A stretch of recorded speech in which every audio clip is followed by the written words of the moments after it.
Welcome to the all-new Hoop Nova, your ultimate source for everything basketball. If you can get Kuminga at a couple $1 million a year and he has a good, the Lakers can offer a starting job. They can offer playing for the Lakers. We want to let these guys grow together. We want to let them have some continuity. They have no flexibility. This is their team. The Los Angeles Lakers may look like they've wrapped up their offseason, but the reality is far more complicated. On paper, the roster appears complete. Most of the available salary cap space has already been used. The team has filled every roster spot, and several important additions have been made. Many fans believe the front office has finished its work and that the organization is simply waiting for training camp to begin. However, one major question still hangs over the franchise, and its answer could determine whether the Lakers become true championship contenders or remain a team fighting to escape the play-in tournament. The biggest storyline isn't about another free agent signing or a blockbuster trade. It's about LeBron James. His future continues to cast a shadow over everything the Lakers do. Depending on which reports you believe, either LeBron no longer wants to be part of the Lakers' long-term plans, or the organization is preparing for life without him. Whatever the truth may be, his situation has become the key factor that could shape the rest of the offseason, while the spotlight remains on LeBron. The Lakers have quietly continued improving their roster. One of their most significant moves was bringing back Austin Reaves on a new four-year contract. Reaves reportedly accepted slightly less money than he could have earned, giving the organization a bit more financial flexibility. Although the savings aren't massive, every dollar matters when a team is trying to compete under the NBA's strict salary cap rules. His decision also sends a strong message that he's committed to helping the Lakers build a contender rather than simply maximizing his own earnings. The front office has also addressed its depth by signing veteran center Kevin Looney, a player known for his rebounding, toughness, and playoff experience. Looney should provide valuable minutes behind the starting center while bringing championship experience from his years with Golden State. Shortly afterward, the Lakers completed what looked like their final off-season move by signing Ziaire Williams to a one-year veteran minimum contract. Williams is an intriguing gamble. At only 24 years old, the former lottery pick still possesses plenty of athleticism and untapped potential. Standing 6'9" with good length, he has the physical tools teams look for in modern NBA wings. Last season with Brooklyn, he averaged around 10 points per game while showing flashes of becoming a dependable rotation player. The Lakers clearly believe there's room for him to develop further. There's also an interesting personal connection. Williams attended Sierra Canyon High School alongside Bronny James, creating a familiar relationship within the organization. While that storyline attracts attention, the Lakers aren't signing him because of his past. They're hoping he can become another successful reclamation project, similar to several players who revived their careers in Los Angeles. However, league insiders have made one thing very clear: the Lakers don't view Williams as the solution to their biggest weakness. Instead, they see him as valuable depth and insurance in case other plans don't work out. The front office still believes the roster lacks one critical piece. That missing piece is a versatile defensive wing throughout the offseason. The Lakers focused heavily on building around Luka Dončić, surrounding him with talented offensive players and experienced veterans. While those additions certainly improved the team, one major concern remains. Luka is one of the NBA's greatest offensive players, but asking him to consistently defend elite wings isn't realistic. The same applies to Austin Reaves, who works hard defensively, but isn't built to guard the league's biggest scoring threats every night. Championship teams almost always feature a player capable of taking on the toughest defensive assignment, whether it's slowing down explosive scorers, switching across multiple positions, or bringing athleticism in transition.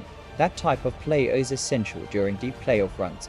That's exactly why Jonathan Kuminga has become the Lakers' top remaining target.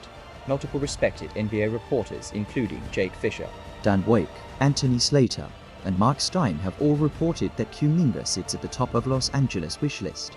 His combination of size, athleticism, defensive versatility, and upside makes him an ideal fit alongside Luka Dončić. At just 22 years old, Kuminga has already shown he can defend multiple positions, attack the rim with explosive athleticism, and provide energy on both ends of the floor for the Lakers. Adding Kuminga wouldn't simply strengthen the bench, he could immediately compete for a starting role while solving one of the roster's biggest weaknesses. His ability to guard elite perimeter scorers would allow Luka to conserve more energy for offense, where he makes his greatest impact. Unfortunately for Los Angeles, wanting Kuminga and actually signing him are two completely different things. The biggest obstacle is financial flexibility. Earlier in the offseason, the Lakers used most of their available resources to strengthen other areas of the roster. Those moves helped improve depth, but left very little room under the salary cap. As a result, they no longer possess the financial power to make a competitive offer in free agency. Because of those limitations, the Lakers can only offer Kuminga a veteran minimum contract outright. That's far below what a young player with his talent expects to earn. Kuminga understands his market value. After becoming a free agent, he has shown little interest in accepting a minimum salary simply to join a contender. Instead, he's waiting to see whether another opportunity emerges that better reflects his talent and long-term potential. This has created a frustrating situation for Los Angeles. The Lakers have identified the exact player they need, but they're struggling to find a realistic path toward acquiring him. Unless another team becomes involved in a sign and trade scenario or unexpected roster changes occur around the league, their chances remain uncertain. Even so, the organization hasn't given up. The signing of Ziaire Williams demonstrates that the front office is preparing for multiple possibilities. If Kuminga eventually becomes available through a creative deal, the Lakers will likely pursue him aggressively.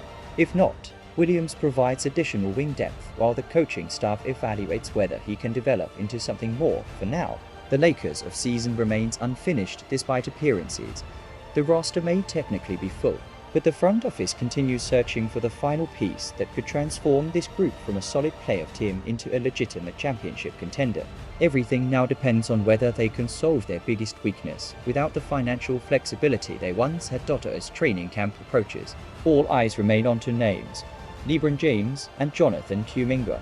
One represents the franchise's uncertain future, while the other could become the missing ingredient that finally completes the Lakers roster. Until those situations are resolved, Los Angeles offseason is far from over. You talk to the Lakers, JJ Redick and Luka Dončić were very involved in helping to recruit these players. And we want to let these guys grow together. We want to let them have some continuity. They have no flexibility. This is their team. The Lakers offseason may appear complete, but the reality is much more complicated. While the front office has spent heavily, filled the roster, and reshaped the team around Luka Dončić, one final move could determine whether Los Angeles becomes a legitimate championship contender or simply another playoff team. Interestingly, that final move isn't entirely in the Lakers' hands. A major reason for that is Luka Dončić himself. Reports suggest Luka has played an active role in helping shape the roster alongside head coach JJ Redick. Together, they reportedly had significant input on the type of players the organization targeted this summer. That means if this roster ultimately falls short, the responsibility won't rest solely on general manager Rob Pelinka and the front office. The players brought in were chosen to complement Luka's style of basketball, so the success or failure of this experiment will reflect on everyone involved. The Lakers have clearly built an offense designed around Luka's strengths. They've added experienced veterans, reliable shooters, and role players capable of fitting into his playmaking system. However, despite all those additions, one glaring weakness still exists: a versatile defensive wing capable of guarding elite scorers every night. That's where Jonathan Kuminga enters the picture. For weeks, league insiders have consistently linked Kuminga to the Lakers. His athleticism, defensive versatility, and upside make him one of the most intriguing young forwards available. At just 22 years old, he already possesses the physical tools that championship teams covet. He can defend multiple positions, attack the basket with explosive athleticism, and bring the kind of energy this Lakers roster currently lacks. The problem isn't whether Los Angeles wants him. The problem is finding a way to pay him after spending nearly all of their financial flexibility earlier in the offseason. The Lakers simply don't have enough cap space to offer Kuminga the contract he's seeking. Reports indicate he's looking for a deal worth more than $20 million annually, while Los Angeles can only reach that figure through a sign and trade agreement. Fortunately for the Lakers, recent reports have outlined a realistic path forward. According to league insiders, Los Angeles could acquire Kuminga through a sign and trade package centered around Jared Vanderbilt, combined with draft compensation. Vanderbilt's contract provides enough outgoing salary to help make the financial math work under NBA trade rules for the first time this summer. There's an actual blueprint instead of simple wishful thinking earlier in free agency. The Lakers were essentially hoping Kuminga would sacrifice millions of dollars just for the opportunity to play in Los Angeles. That was never a realistic expectation. Young players entering the prime of their careers rarely leave significant money on the table, especially after proving they deserve a larger role. Now, at least, both sides have a possible path toward reaching common ground. Even so, completing a deal won't be easy. The Lakers would have to move Vanderbilt, free up a roster spot, satisfy Atlanta's demands, and ensure the financial structure complies with league regulations. Every piece has to fall into place perfectly, and perhaps the biggest obstacle isn't financial at all, it's competition. The Lakers aren't the only franchise pursuing Kuminga. Several teams around the league have expressed serious interest.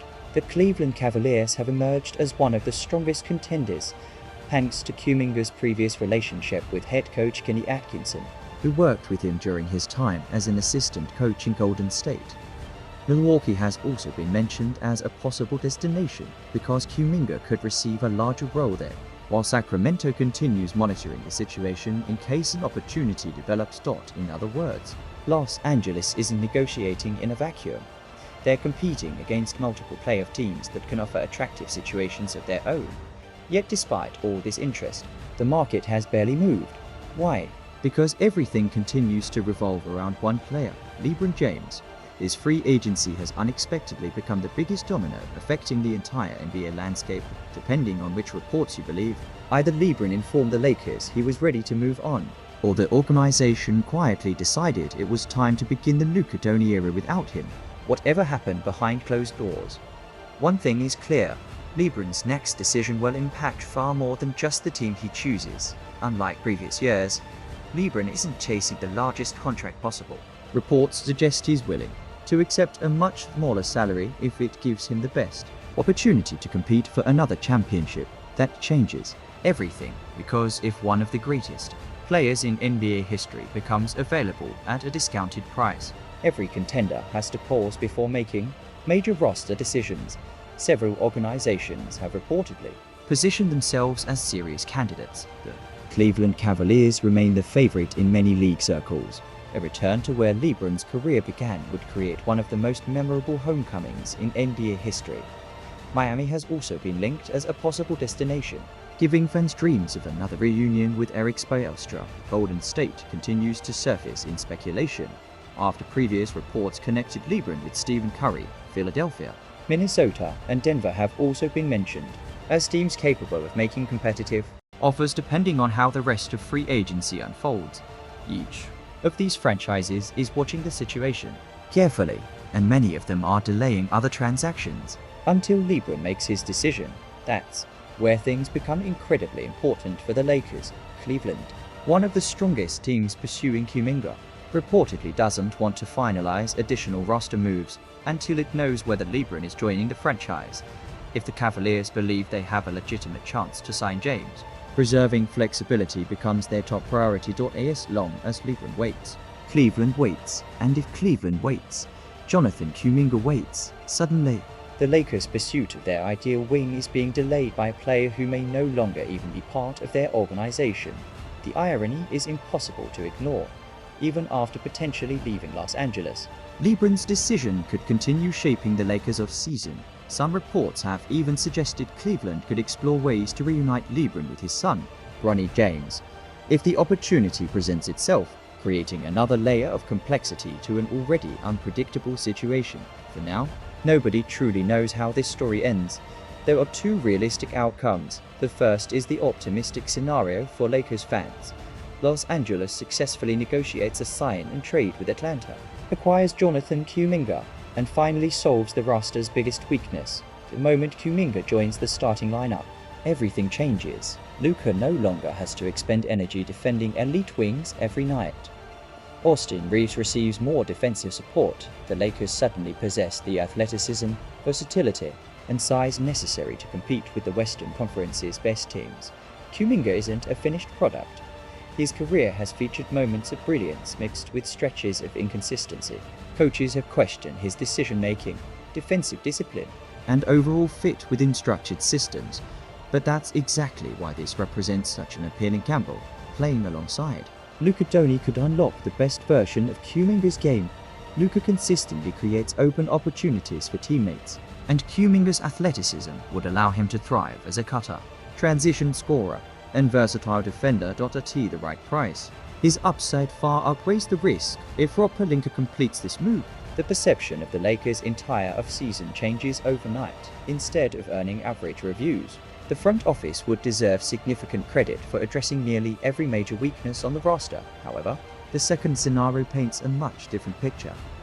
Another team lands Kuminga, whether it's Cleveland, Milwaukee, Sacramento, or another surprise contender. The Lakers would enter next season without the defensive forward they've spent months pursuing that leaves Los Angeles, relying on players like Ziaire Williams or internal development from younger wings to fill one of the most demanding positions in basketball. That's an enormous gamble, especially considering the strength of the Western Conference. Oklahoma City remains one of the NBA's elite teams. Houston has dramatically improved its roster. San Antonio continues building around Victor Wembanyama, whose development makes the Spurs increasingly dangerous. Several other Western Conference contenders also strengthen their lineups this summer. The road to the NBA Finals has never been more difficult without another reliable two-way wing. The Lakers risk entering the season with the same flaw opponents could exploit during a playoff series after investing hundreds of millions of dollars into reshaping the roster. Failing to solve that one remaining weakness would leave the offseason feeling incomplete. Ultimately, the Lakers have already accomplished the expensive part of their rebuild. They've committed enormous financial resources, surrounded Luka Dončić with talented teammates, and reshaped the franchise's future. Now, their championship hopes may depend on two factors completely outside their control. First, where LeBron James chooses to continue his career. Second, how patiently Jonathan Kuminga waits for the right opportunity. Those two decisions could determine whether Los Angeles enters next season as a genuine title contender, or another talented team still searching for the final missing piece.